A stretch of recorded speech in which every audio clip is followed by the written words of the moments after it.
Malgré ma cécité, non, grâce à elle, mes autres sens se sont aiguisés. Ce lieu avait l'odeur correcte. Quand vous m'êtes apparu pour la première fois à Havre-Glace, c'est la prison, je rappelle, vous avez parlé de ma destinée. En effet, mais n'allons pas trop vite. Si nous ne comprenons pas vers où nous nous rendons, la route ne nous mènera nulle part. Et avant de vraiment comprendre quelle est la destination, nous devons parler du passé. La leçon d'histoire? On peut dire ça.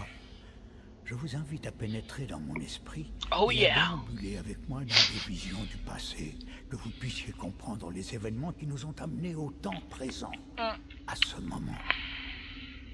D'accord. Entrez dans mon esprit, Vestige, et accompagnez-moi dans les ombres des événements passés.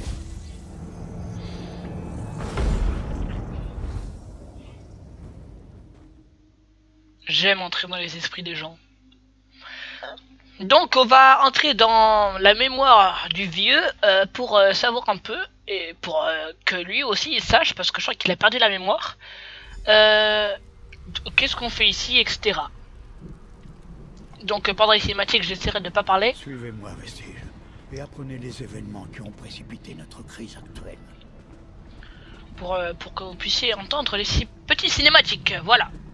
Mon rôle a commencé lorsque je me suis éveillé sur les marches de l'abbaye des prêtres de la Phalène, sans aucun souvenir de ma vie passée. Les prêtres de la Phalène eurent pitié de moi et m'acceptèrent dans leur rang. J'étais faible et au bord de la mort.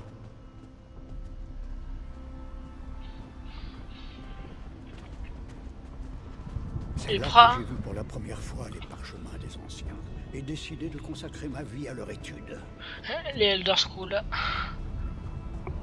Je vois, et pourquoi t'étais dans... Les parchemins m'ont permis d'entrevoir la trame de la réalité, mais chaque révélation a éteint ma vie et a fini par m'aveugler entièrement à la lumière du monde. Et pourquoi t'étais mourant?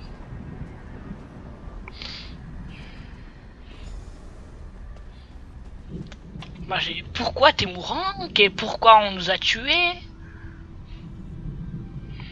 Les prophéties des parchemins des anciens sont vivantes, fluides. Elles ne sont pas figées. En bien des occasions, les actions de mortels héroïques les ont réécrites. En quoi ça me concerne? Je sais seulement que vous êtes important, Vestige. Les parchemins m'ont révélé que votre destinée se mêle à celle des 5 compagnons. Les 5 compagnons comme la guilde des compagnons dans Skyrim? Je sais pas. C'était un groupe d'aventuriers qui recherchaient un artefact ancien, l'amulette des rois. Ils espéraient s'en servir pour persuader Akatosh, le dieu dragon, d'accepter leur chef comme l'un des enfants de dragon. Bah Ludovakin. L'enfant dragon, je sais qui c'est. Qui était leur chef? Varen Aquilarios, le fils d'un duc colovien. Il avait mené une rébellion contre l'empereur Léovic et s'était emparé de la couronne. Hélas, Varen n'était pas un véritable enfant de dragon. Bon, ceux qui s'asseyent sur le trône de rubis doivent l'être, comme l'exige la tradition. Continuez. Vous avez déjà entendu assez du babillage d'un vieil aveugle fou. Il est temps que vous rencontriez les 5 compagnons en personne et que vous soyez témoins de leur sort. D'accord. Donc les 5 compagnons... Oula. Les 5 compagnons ont essayé de trouver une amulette. Et ils ont cru que... Le premier compagnon, l'Iris Titan, fille des géants, était la plus puissante des guerriers au service de l'empereur. Ensuite, Abner Tarm, un puissant sorcier. Moi je le connais pas eux. Rougegarde. Ah, Rougegarde. Je connais les Rougegardes par contre. C'est un nain. Qui tenta en vain d'allumer les feux de dragon. Et enfin, Mani Marco, le traître. Oh le chien! Oh le chien, Mani Marco, c'est celui qui nous a tués. Oh le fils de pute. Alors accomplissez. Parlez au prophète. Mani Marco, c'est celui qui nous a tués, hein. Alors lui, si je peux le voir dans une mission, je le bute, direct. En le faisant souffrir. C'étaient les 5 compagnons partis vers la cité impériale, en quête épique pour retrouver l'amulette des rois. Alors perdue. Comment l'amulette des rois aurait-elle pu faire de Varenne l'enfant de dragon? Bah... Je sais pas. Qu'est-ce qu'il dit? Mani Marco avait convaincu Varenne que l'amulette pouvait être employée pour accomplir un rituel qui rallumerait les feux de dragon. Il prétendait que cela flatterait Akatosh et le pousserait à l'adopter comme l'un des enfants de dragon. Alors, pourquoi Varenne voulait-il devenir un enfant de dragon? Bah... Attends, le pouvoir... je sais pas, pour sauver quelqu'un, pour le pouvoir? Parce que c'est quand même un grand pouvoir d'avoir d'être l'enfant de dragon. T'as des prestiges que d'autres n'ont pas, je sais pas. Selon la tradition, seul l'enfant de dragon peut revendiquer le trône de Rubis et régner comme le seul et véritable empereur de droit divin. Ah. Varenne conquit Cyrodiil et s'empara du trône. Mais à moins de devenir un enfant de dragon, il redoutait de n'être jamais vu que comme un prétendant. D'accord, donc Varenne voulait accéder au trône de Tamariel, de Cyrodiil. Parlez-moi de cette compagnon, parlez-moi de Mani Marco. Mani Marco, le traître, le grand ennemi, le nécromancien le plus puissant que ce monde ait connu. Son culte du ver infiltre et corrompt chaque coin de Tamriel. C'est lui qui a convaincu Varenne d'accomplir le rituel auquel vous allez assister. Qu'est-ce qui s'est passé quand le rituel a été accompli? Bah, j'imagine qu'il a été malade, qu'il est mort, certainement, je sais pas. Un désastre, guerre et épidémie. Je suis nul là. Le monde fut mis à genoux. À présent, regardez et voyez comment l'arrogance d'un homme a attiré la plus grande menace que notre monde ait jamais connue.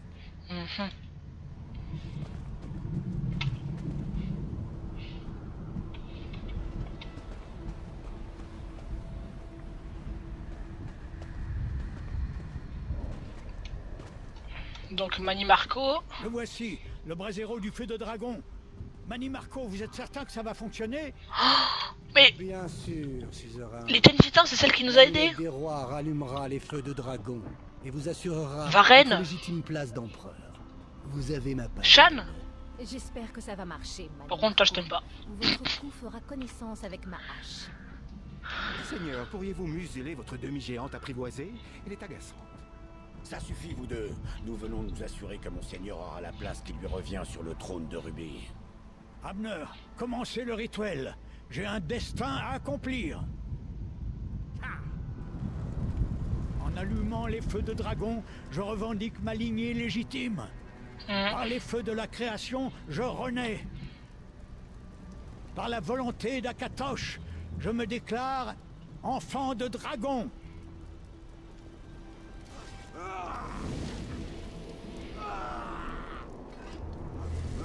Varenne Aquilarios, vous n'êtes pas l'héritier d'Alessia. Vous paierez ce sacrilège. Le voile entre Tamriel et Oblivion se déchire. What? Passe-t-il? Le ciel s'ouvre, c'est grave. Oh, le C'est chien. grave. Ah. Ça ne devait pas arriver. Que signifie tout ceci? Mani Marco, qu'avez-vous fait? Idiot crédule. Le voile entre Oblivion et ce monde est déchiré. Mon maître Molakbal peut enfin conquérir Tamriel. Akatosh, pardonne-moi. Aie pitié de nos âmes. Oula.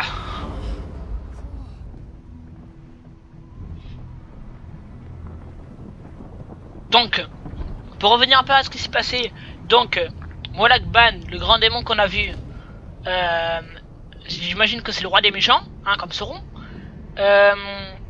Molag Ban, donc, est son serviteur, il va aider, enfin, il va foutre la merde dans les 5 compagnons, et il va les tuer, c'est pour ça que l'un des compagnons, c'est l'Iris Titan, c'est celle qui nous a aidé à s'échapper, c'est pour ça qu'elle est morte.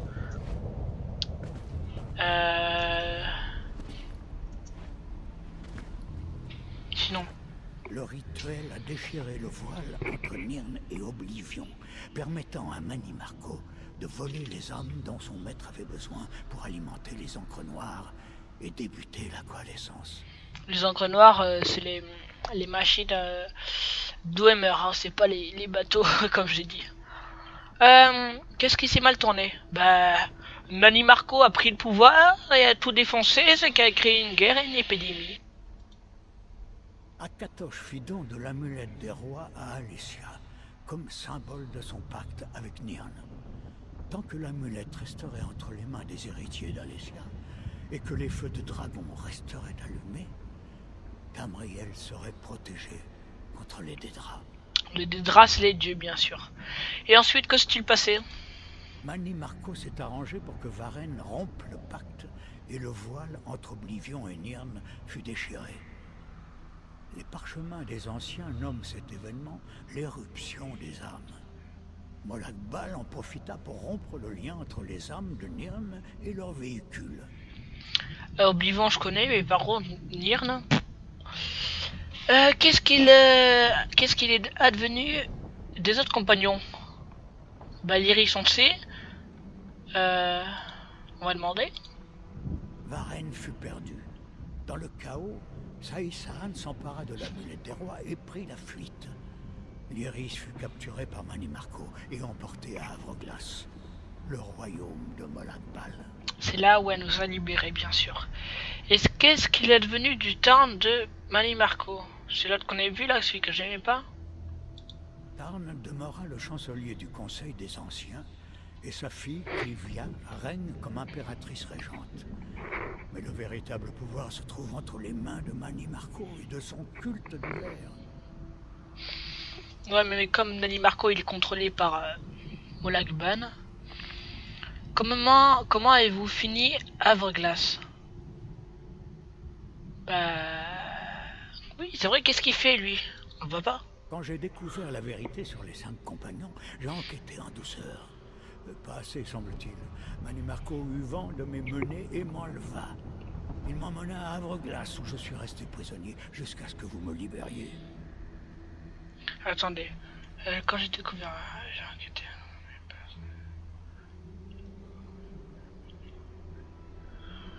Ah, d'accord. Il vous voyait comme une menace. Bah oui, il voulait enquêter, trouver la vérité. La vérité est toujours une menace pour les mauvais hommes. Mani Marco craignait que je révèle ses manigances. Et si la vulnérabilité de Nirn était de notoriété publique, cela pourrait menacer les plans de son maître. Molag Bal ne laisse rien au hasard. Marchez avec moi. Très bien. D'accord, d'accord. Il fut écrit, il y a longtemps, que si l'amulette des rois était portée par les héritiers d'Alessia, Tamriel resterait protégé contre les forces d'Oblivion. Mais l'éruption des âmes a déchiré le voile entre les mondes et a fourni à Molag Bal l'occasion qu'il attendait. Les encres noires de Molag Bal crèvent le voile déchiré et cherchent à attirer Nirn dans les profondeurs de Havre-Glace. Ces terribles machines de destruction apparaissent dans tout Tamriel.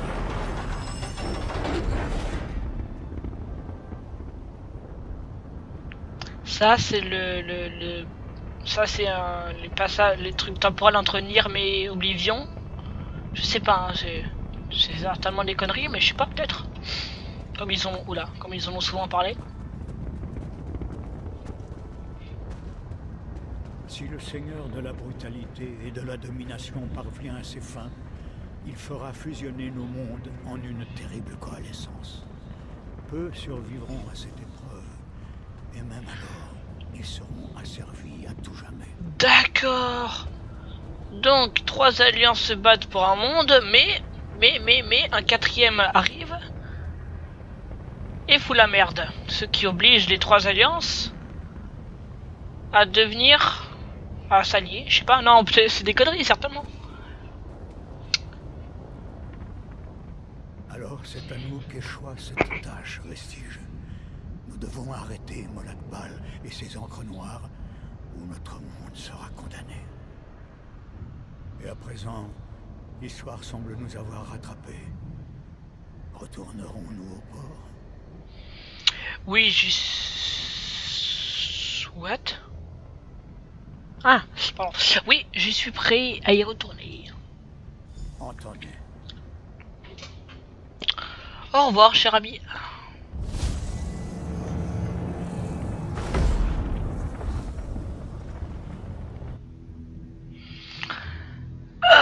Il reste encore 5 petites minutes. Le temps de faire ce qu'on a à faire. Parle au prophète. Purée. Voilà, c'est le commencement. Le reste de l'histoire reste à écrire. C'est la vôtre, à présent. Vous m'avez donné beaucoup à réfléchir. Ah, bah attends. Et il y a beaucoup à faire. Mais sachez ceci. Vous ne serez pas seul sur ce chemin. Alors, que fait-on ensuite? Nous devons grandir en force et en nombre. Vous aurez besoin de plus de compagnie qu'un vieil aveugle si vous voulez altérer la marche de l'histoire. Nous rassemblerons notre propre groupe de compagnons. Vous avez déjà rencontré la première. L'Iris Titan, il faut vraiment la libérer. L'Iris a sacrifié sa liberté pour nous permettre de fuir. Elle reste prisonnière à Havre-Glace.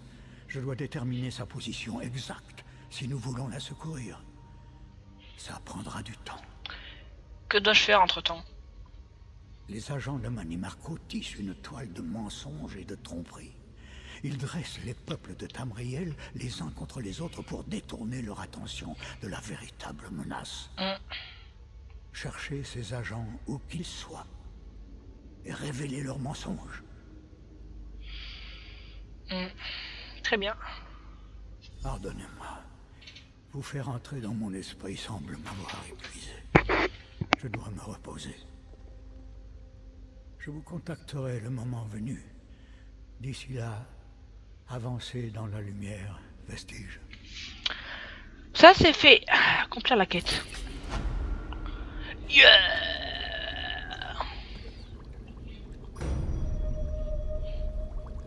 Ouais. Donc, dans le prochain épisode, j'annonce.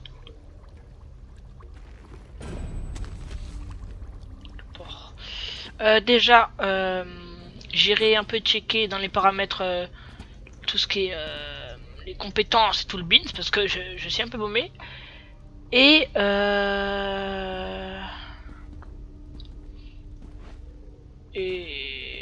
c'est tout. J'essaierai de un peu mieux m'établir. Alors, au commissaire Laoui, je reçois à l'instant de sombres nouvelles, portées par le messager d'un de nos détachements de reconnaissance, à l'occasion d'une patrouille routine près de la frontière de Glenubri. Nos hommes découvrirent un groupe isolé d'adorateurs de Dédra installés en secret dans la région. Bien sûr, cette secte est surtout constituée de races inférieures. Mais elle pose une menace sérieuse à notre autorité en conspirant avec des créatures d'Edric au pouvoir immense. Ces adorateurs parviennent à invoquer Dimon Dédra, qui prirent la patrouille en embuscade. Un seul de nos hommes en réchappa. Nous devons réagir rapidement de la manière décisive face à cette terrible menace intérieure. Vous avez pour ordre de mener l'entière de vos forces de Virgie du Roi, d'où vous traversez les montagnes frontalières en direction du nord-ouest. Il vous appartiendra ensuite de trouver le repère de ces vermines. Séditieuses pour les en déloger et les éradiquer jusqu'au dernier. Je confie ce message au même messager rescapé de l'attaque d'Edric afin que vous guide jusqu'au site où il affronta ces monstres. Qu'Aurélie, elle, vous guide, Prince Eden d'Irin. Dommage qu'on peut prendre ces petits livres.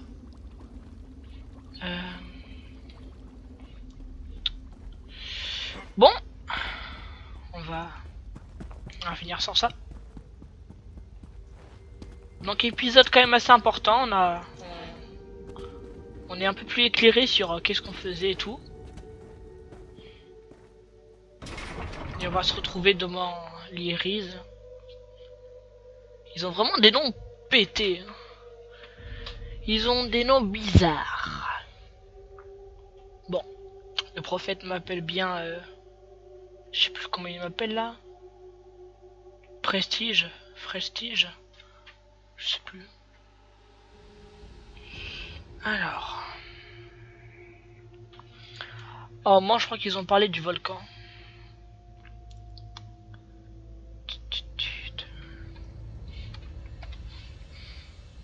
Apparition. Tac.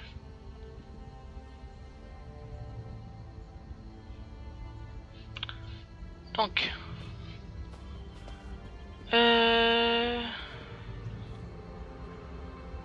Oh, tu m'as fait peur. Disons que il faut aller au-dessus.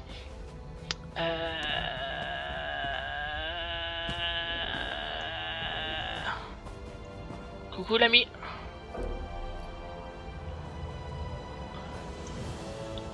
Bon, on va se rendre au-dessus et on finira comme ça.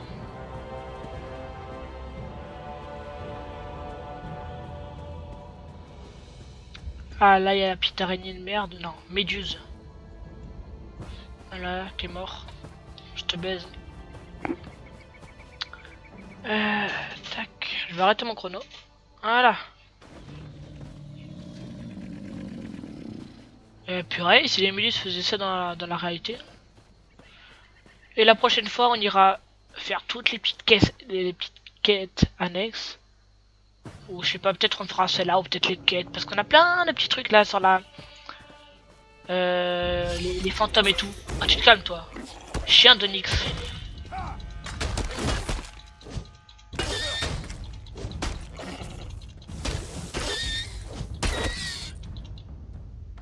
C'est rien une victime ce monstre. Non, c'est dans le château. Oh, bon, c'est pas grave. On se retrouve pour le prochain épisode, parce que là, c'est trop long. Allez, je vous dis à plus les gars. Ciao.